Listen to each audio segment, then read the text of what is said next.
Hello friends, welcome back to my channel. இன்றைக்கி இந்த வீடியோவில் இந்த நியூ இயருக்காக சூப்பரான ஒரு ஸ்வீட் ரெசிபியோடு வந்திருக்கேன்.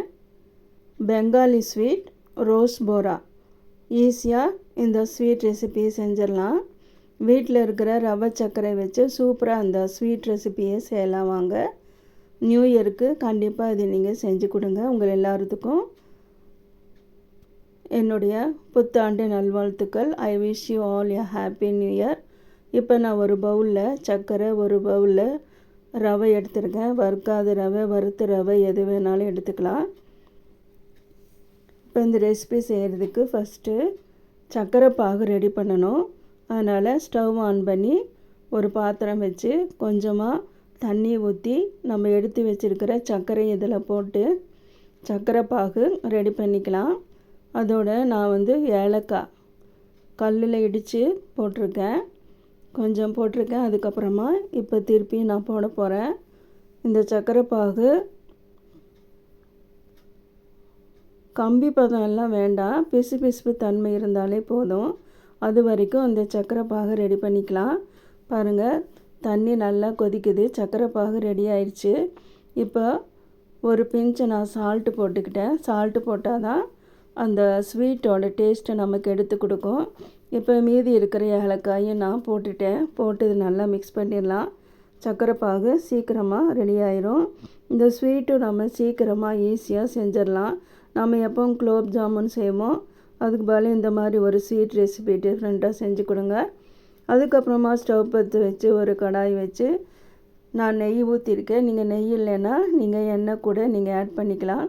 போட்டு ரவையை நல்லா வறுத்துடலாம். ஏற்கனவே வறுத்த ரவையாக இருந்தாலும் பரவாயில்ல, கொஞ்சம் நல்லா வறுத்துருங்க. வாசம் வர்ற வரைக்கும் வறுத்துருங்க. அப்போ தான் டேஸ்ட்டும் சுவையும் நல்லாயிருக்கும். நம்ம இதை வச்சு சாப்பிடும்போது கெடாமே இருக்கும். சர்க்கரை பாகில் தான் போடுறோம், இருந்தாலும் இது நல்லா வாசம் வர்ற அளவுக்கு நல்லா வறுத்துக்கலாம். அதுக்கப்புறமா இதுலேயும் நான் ஒரு பிஞ்சு சால்ட்டு போட்டுக்கிட்டேன். ஏன்னா டேஸ்ட்டு நல்லாயிருக்கும் நம்ம சால்ட்டு போடும்போது. அதனால் சால்ட்டு போட்டு இது நல்லா மிக்ஸ் பண்ணி நல்லா வறுத்துருங்க. கலர் மாறாமல் இருக்கணும், ஆனால் வறுபட்டுருக்கணும். ரவை வாசம் வர்ற அளவுக்கு வறுத்துருங்க. அதுக்கப்புறமா இது காய்ச்சி ஆற வச்ச பால் கொஞ்சம் கொஞ்சமாக ஊற்றி இதை மிக்ஸ் பண்ணி இந்த ரவையை நல்லா வேக வைக்கணும். கொஞ்சம் கொஞ்சமாக ஊற்றி கைவிடாமல் நல்லா கிளறுங்க. நல்லா கிளறிட்டே இருக்கும்போது இது இந்த கடாயில் ஒட்டாமல் நல்லா திரண்டு கட்டியான பதத்துக்கு வரும். அப்போ நீங்கள் ஸ்டவ் ஆஃப் பண்ணிடலாம். ஸ்டவ் ஆஃப் பண்ணிவிட்டு இது மாதிரி ஒரு பாத்திரம் இல்லை பவுல் எடுத்துக்கோங்க. நம்ம ரெடி பண்ணி வச்சுருக்க ரவையை இதில் போட்டுடலாம். போட்டு ஒரு 10 நிமிஷம் நம்ம இதையே ஊற வச்சிடலாம். நல்லா ஊறட்டும். பாருங்கள், 10 நிமிஷம் நல்லா ஊறிடுச்சு. இப்போ ரவையினால் கொஞ்சம் கட்டியாக இருக்கும். இப்போ நான் ஒரு ஸ்பூன் அளவுக்கு பால் பவுடர் சேர்த்திக்கிட்டேன். அப்புறமா ஏலக்காய் கொஞ்சமாக பொடி பண்ணது, அதுக்கப்புறமா பேக்கிங் பவுடர் ஒரு சின்ன ஸ்பூனில் ஒரு 1/2 ஸ்பூன் போட்டிருக்கேன். போட்டு திரும்பியும் பால் ஊற்றி நல்லா நம்ம உருண்டை பிடிக்கிற பதத்துக்கு வர்ற அளவுக்கு இதை நல்லா மிக்ஸ் பண்ணிக்கணும். நல்லா மிக்ஸ் பண்ணிடுங்க. அதுக்கப்புறம் நமக்கு தேவையான அளவு மாவு எடுத்து உருண்டை பண்ணி உள்ளங்கையில் வச்சு இது மாதிரி வடை தட்டுற மாதிரி நல்லா இதை ரொம்ப தட்டையால் ஒரு அளவு நீங்கள் இது மாதிரி செஞ்சு ரெடி பண்ணி வச்சுக்கோங்க. நான் ஒரு தட்டில் இது மாதிரி ரெடி பண்ணி வச்சுருக்கேன். பாருங்கள், இது மாதிரி முதல்ல ரெடி பண்ணி வச்சுருங்க. அப்போ தான் நமக்கு ஈஸியாக இருக்கும். அதுக்கப்புறமா ஸ்டவ் பற்றி வச்சு ஒரு கடாய் வச்சு ஆயில் ஊற்றிருக்கேன்.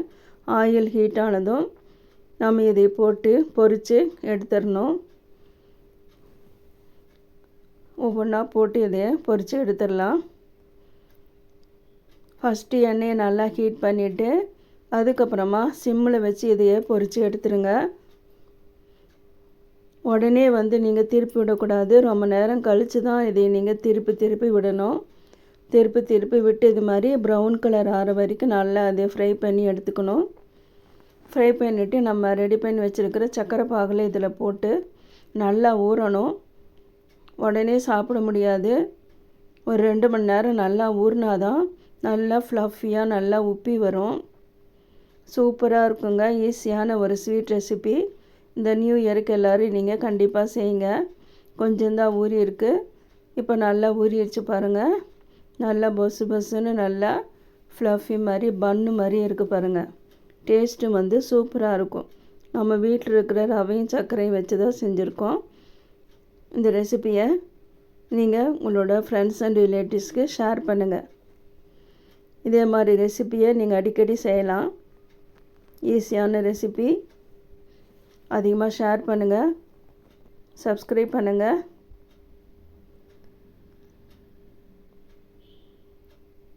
மீண்டும் உங்களுக்கு ஹாப்பி நியூ இயர் வாழ்த்துக்கள். வேறு ஒரு வீடியோவில் சந்திக்கலாம். தேங்க்யூ ஃபார் வாட்சிங்.